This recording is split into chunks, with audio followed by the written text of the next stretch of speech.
Tide the West in here in Uptown Charlotte. Syracuse has joined us in the room. Coach Dino Babers will open up with a 90-second or 2-minute introduction, and then we'll get to the student athletes. First of all, it's wonderful to be back in North Carolina again.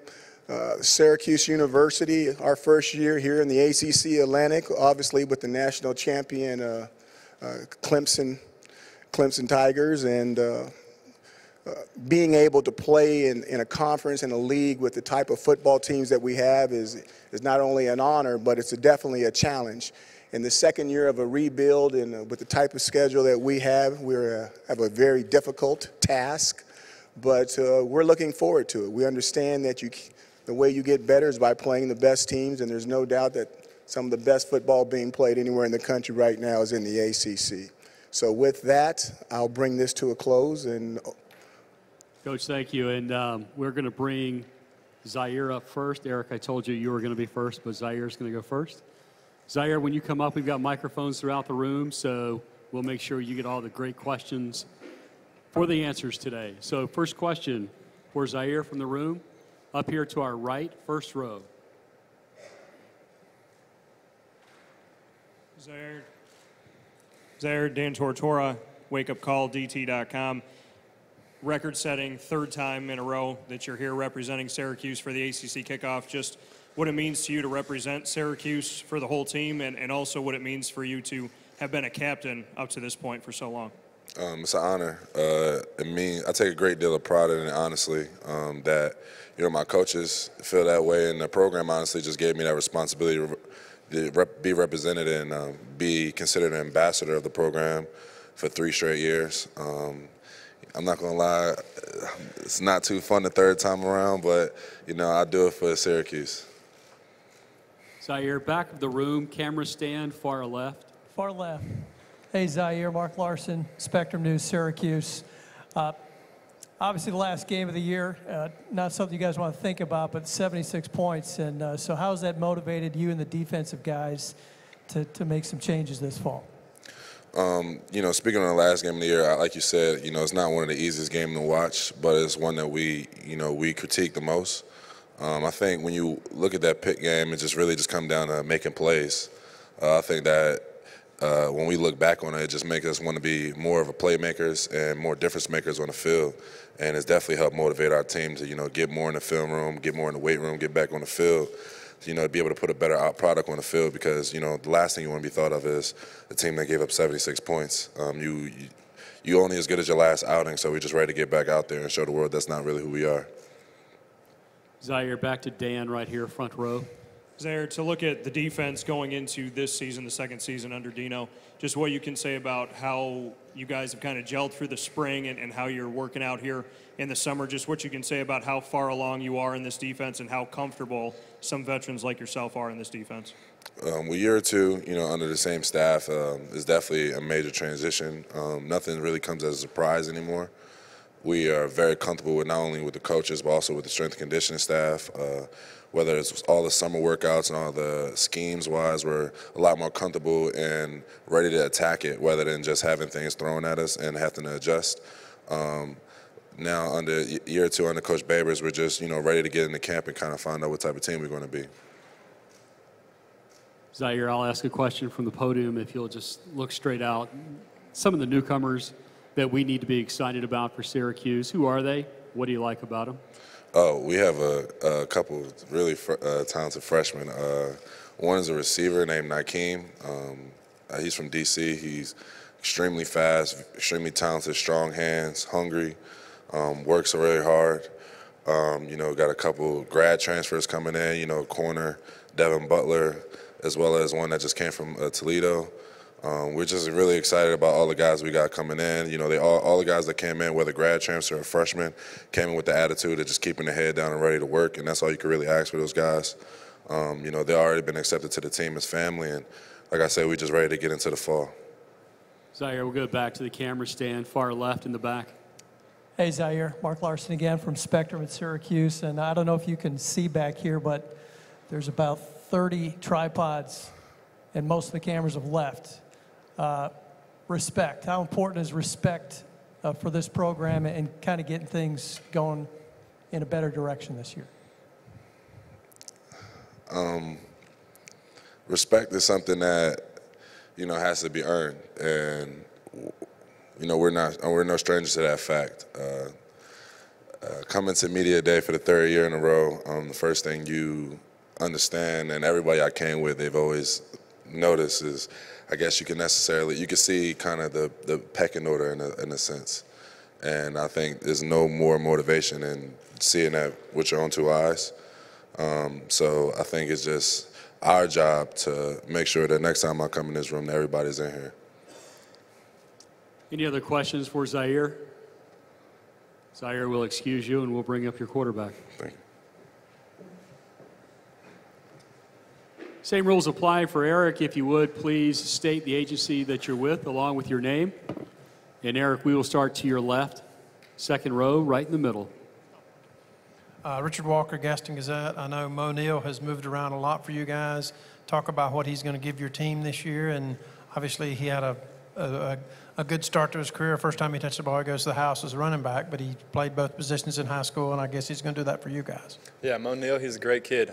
He's put on some weight, so he's looking good. Excited. Coach will tell you more about him, but he can just play any position basically. He'll even say he can play quarterback, but he's a great athlete, so I'm looking forward to him, and he's made a lot of mental growth as well. Eric, camera stand far back to the left. Eric, Mark Larson, Spectrum News, Syracuse. The front cover of the media guide says faster, and of course last year was orange is the new fast, but you guys want to be faster. Can you talk about that, and how do you get faster? Yeah, just always got to go fast. I mean, fast is never fast enough. That's the one thing I've learned from Coach Babers. No matter how fast we're not going fast enough. So that's the tempo that I'm trying to push now upon the guys. Coach Babers has got it instilled in my head. So fast is never fast enough, and you can always get them with tempo. Eric, to your right, first row.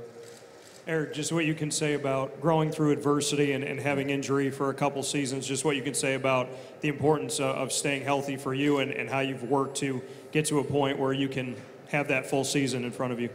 Yeah, I mean, I've put on about 20 pounds since the last season, so I'm finally at a playing weight that I'm comfortable with. But staying healthy, it's obviously important. You need a quarterback out there, and I've taken the most reps, and that's the most important thing is getting reps in this offense. So I'm doing my team bad if I'm not out there, and it's unfair to them. So I just got to protect my body. Keep your focus to your right, second row. Bob Holliday, WRL.com. Eric, how long did it take you to adjust to the tempo that Coach Babers wants to play, part one? And part two, once you got it rolling, I realize that fast is never fast enough, but once you got it rolling at a level at which he was maybe somewhat satisfied, what did you see in your opponent's eyes as they tried to defend you, adjust, and keep up with you? I would say probably the most comfortable I felt was that Boston College game. That's when I really started, things started clicking, things started slowing down for me. Year two, game four, that's what Coach says, that's when it's really going to start clicking. Unfortunately, I didn't get those last 4 games, so I've been trying to put in as much work as I could just to get as many reps in my head. But I believe, with those repetitions that it's gonna come good. Let's go back to the cameras in the back to the left. Hey, Eric, year 2, game 4 is what we've been told that things are going to start turning. Talk about the importance of this season in that regard and kind of, getting things going, like I said, to Zaire in a good direction. Yeah, I mean, it's very important. I mean, obviously we're out here, Zaire and I and everybody. I mean, we're competitive, hate losing. Like you said about the tripods, nobody's here, to see us. So, I mean, if it fires me up, I just want to win. That's my main goal, no matter what I have to do. That's what I want to do is win. So whatever I have to do, whether it's in the film, helping other guys out, that's what I try to do, and that's what the team's been doing as well. Back to your right to Dan, first row.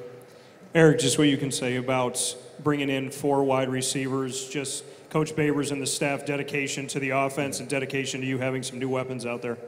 It's awesome. You can never have enough weapons out there. The receivers that we brought in, they're learning right now. A couple are looking really good, and then a couple you can tell are going to be very good. So I'm excited to see their growth and how they adjust. Eric, your last question will come to the left, about 4th row in.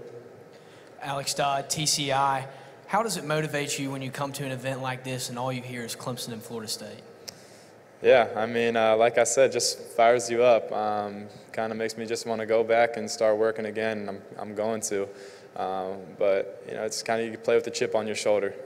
It's kind of how it's been the past couple of years. And I'm excited for next year. I think we got to surprise some people. Student athletes, we thank you. We'll excuse you for your next breakout, and we'll bring Coach Babers back up to the podium for questions and answers. So, Dino, your first question will come second row, right in the middle to your left. Richard Walker with the Gaston Gazette. Same question. Mo Neal makes an impact as a running back. You've moved him around a little bit. Talk about his role in your team this year, and obviously those new wide receivers, I guess, have some role of shifting him back to running back. You know, Mo is just such a versatile player. You know, obviously, hometown boy, you guys want to know about him.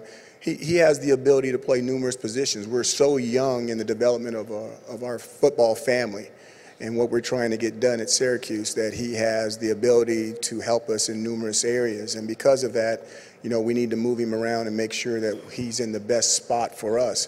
As the team develops, he may be, one year he may be able to help us more as a running back, and another year he may be more to help us as a wide receiver as we get more and more weapons and around him and in the institution. So he's a very versatile guy, and we're lucky to have him. Coach, to your right, back to Dan here in the first row.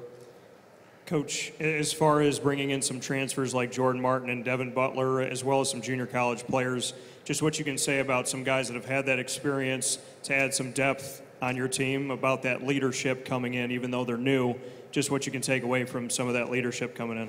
Well, I'm not going to talk about guys that haven't played for us yet, but when you look back to last year and what Amba did for our wide receiving corps, transferring from University of Maryland, where I believe he had 40 career catches, and he goes almost over 100 catches, third team All-American for us in 1 year. We're looking for impacts like that, but we're not going to talk about those young men who are part of our family now who just started to work with us until we see what they do on the football field. Camera stand coach in the back to the left. Hey, Coach Babers, Mark Larson, back here to your left, Spectrum News, Syracuse. Yes, sir. All right. So 20 starters back, tops in the country. How much does that fuel what you've been saying, that game 4, year 2, things are going to get noticeably better? Well, first of all, we have 20 people coming back, 20 starters coming back, but some of that had to do with injuries. We had major injuries last year with our seniors, and a lot of those guys had to play a little bit earlier than what they should have played. Now, that's a negative, and that's also a positive with them coming back. One of the things that we noticed last year that we were playing so many freshmen that when you're playing in the ACC, physically they weren't really ready to play, although they gained a lot of experience. With the experience that they gained and going back in with the strength and conditioning program that we've got going on, they've gotten bigger. Some of the guys have added 10, 15, 20, 24, 30 pounds of muscle, not fat. I mean, these guys are walking around at 19-year-olds and they're looking like they're 21 and 22, and that's going to help us. But when you're in our conference, 2 out of the last 4 national championships, 1 from people in the ACC Atlantic, 2 out of the last 4 Heisman Trophy winners from the ACC. You know, you need to make sure that your elephants grow up. Your O-line, your D-line, your linebackers, those guys need to be 20 and 22 years of age if you're going to be able to really make an impact in this conference. So right now our guys are just 19-year-olds, and no one's going to cry about that, but we're going to go out there and we're going to play every game, and hopefully we'll have an opportunity to play and win every one that we play. But we understand that we have a long road to hoe. On the second part of your question, second year, game 4, everywhere I've been, this is my 3rd stop, that's when the light bulbs go on. I don't know why. It's somewhere around there, plus or minus 2. But somewhere in the second year, somewhere around the middle of the season, they get it. What it is, I don't know. But that normally is what happens, and the team and everything starts to change. And I'm all for that thing happening this year, second year, somewhere around game 4. Coach, your next 2 questions will come to your right side. First, we'll start with Dan in the front row. Coach, on the leadership of Eric Dungey on offense as well as Zaire Franklin on defense, just what you can say about their veteran leadership and obviously the importance of them representing the team here today. You know, let me start with Zaire since he's already stepped out of the room. I don't like talking nice about him when he's around. You know, the first time that I met him, well, before I met him, someone came up to me and said, hey, who's going to be your captains? I said, hey, I don't know yet. And the individual said, Zaire is going to be your captain. I didn't even know who Zaire was. I'm like, okay, great. And then I met Zaire and I told him, hey, somebody said you were going to be my captain. And he says, yeah, I will be. I said, wait a minute now, we'll see about that. After about 5 practices, he was. Zaire is very, very unique. I've never seen anybody with him. If he plays and has the type of season that he's supposed to have, he'll be I think the second 3-time captain in the history of Syracuse football. And our history goes way back. Way back, and it's a testament to the type of young man that Zaire Franklin really is, and he really, really is an amazing individual. When you talk about Eric Dungey is the quarterback of an up-tempo, fast, NFL-style offense. It is not a Ford Pinto. It is a racing car, okay? Don't get Ford mad at me. I know Ford doesn't make the Pinto anymore. When I was in high school, I drove a Ford Pinto, hatchback. Okay, baby blue in color, hatchback. But he's not driving a Pinto. He's driving a racing car. And when we go around corners, the tires need to sing. And that's the way we handle our offense. He's an extension of the coaching staff. And if you're not ready for that responsibility, then you probably need to go play quarterback somewhere else, because it's a big-time job for a big-time individual. And if you can handle it, good things will happen to you. Just ask the people before him. Right over Dan's shoulder, Bob Holliday once again. Bob Holliday, WRL.com. I think most would agree that in the Coastal Division, Georgia Tech's offense is unique and a challenge to prepare for. With the diversity in your offense, and above all, the speed at which you play, what are the preparation issues that you create for opposing defenses? You know, I don't know, and I'm not trying to slight the question. I've never played our offense before. So I really don't know that. I've heard that people say there's difficulties because of this and difficulties because of that.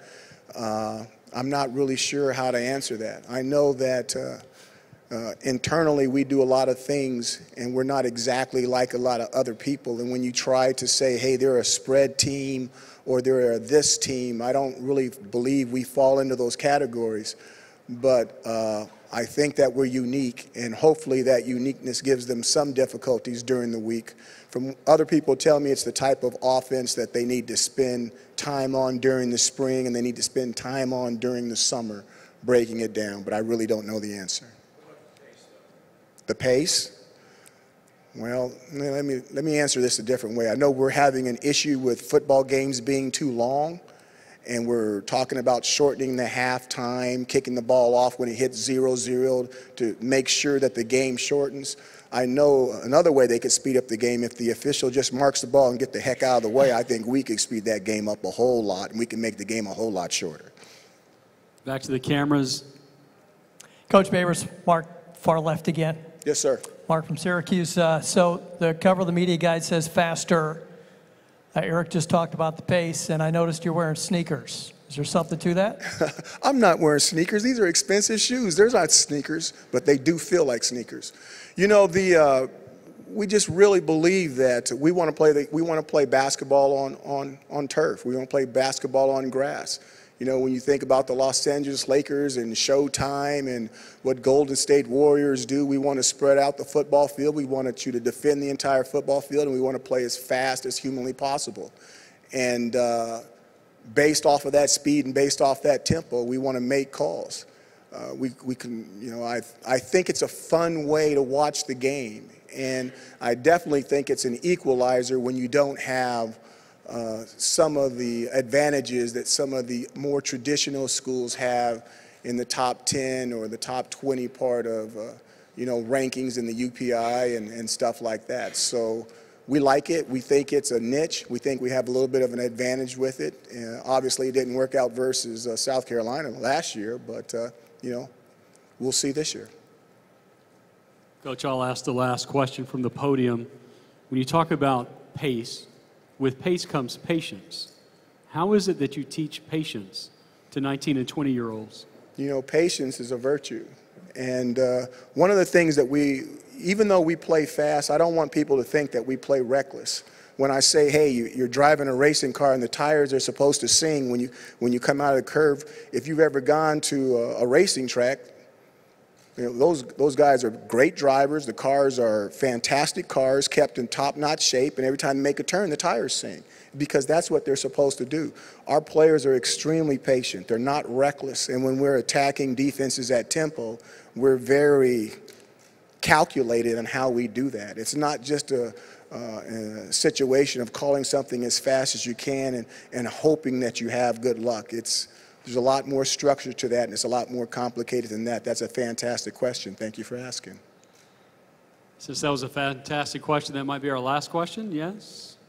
Coach Babers, thank you very much. Good luck this season. Thank you. We'll excuse him to the back for ESPN. Folks, remember, we are hashtag